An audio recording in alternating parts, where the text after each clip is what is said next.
Hi guys, I'm Dan from DB Games. Welcome to the channel. Today I'm going to be looking at Scars of Baladorne. It is a prototype I've been sent for a game coming to Kickstarter. It's very cool, like battling game. It's quite easy to pick up and play. Set up your team of 5, opponent picks a team of 5, and you battle based on the powers. And it's really interesting.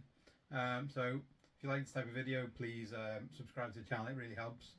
Thanks for watching. Let's get this one open and do a little review on how it plays and stuff. So this is the board for Scars of Baladorne, and as you can see the rule book here, which is very straightforward.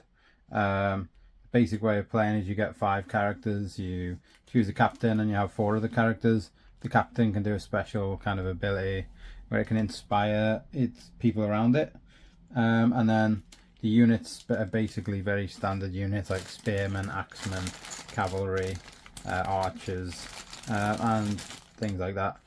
There's a set kind of standard way to play where you can start with that, or there's choose your own kind of pick who you want, but it's very easy and very easy to learn. There are some special abilities like the spearmen are better against the cavalry. The cavalry can attack and then run away to do 1 less damage but move their characters away. Each player does 4 turns, can move 4 units per turn. You can either move and do nothing straight away in your first part of your turn, and then you can again do nothing again if you want, and you can move twice a second time, and you can attack, or you can do a special ability as your second action. So you basically move and do something, or don't move and do something else, or move twice.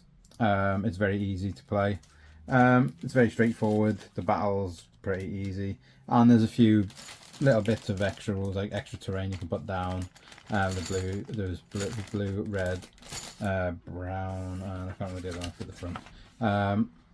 Blue, red and green, sorry, yeah. So there's 8 different types of terrain, 2 green, 2 blue, 2 red. They add a little bit extra into the rules, but nothing major. As you can use special abilities here, the archers can shoot 2 spaces away, and that'll do 1 damage, or 1 space away for 2 damage. The axemen can charge forward. They've got some kind of axe running ability. The captain's inspire, like I said, and the spearmen control zones well and can kind of do damage to diagonal enemies as well.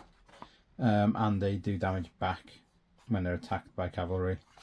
So they can be quite good, depending on what your other opponent's playing as. The basic game things are very straightforward. The rules are really simple. There's a glossary for some different kind of wording on cards, and you also get a set of cards here as well, which are like enhancement cards and give you extra stuff as you play to spice things up a little bit. So like all friendly spearmen units do an additional 1 damage to their next attack for this turn. I forget to show you. There's nothing you won't have seen before, like rations give you extra health. Lucky token, choose a friendly unit. This unit receives no damage from the next attack against it. Add a pace to a friendly unit for this turn so they can move a bit further. And of course the different units have different measures of movement that they can do, up to called pace. Mainly they're all just 1, but the cavalry can move 3. And that's about it. It's a really fun game to play. I think it's a very straightforward game. I think it's a game you could play with children, even though the box says 14 plus. I don't think it needs to be 14 plus. I think that age rating is a bit off. I think you can mostly play this with an 8 or a 9-year-old and they'd understand it no problem. Whether they'd want to play it, I don't know, but it's straightforward. You put your axemen on a stand of your colour, you put a black plastic marker on its health, and then you just fight it out to see who wins. It's a very well balanced game as well, I must say. The battles normally are quite balanced and easy, and never like favour one player too much. But in that same aspect, there's not a lot of really powerful attacks that create cool moments, and like you don't wipe out 2 men in one go.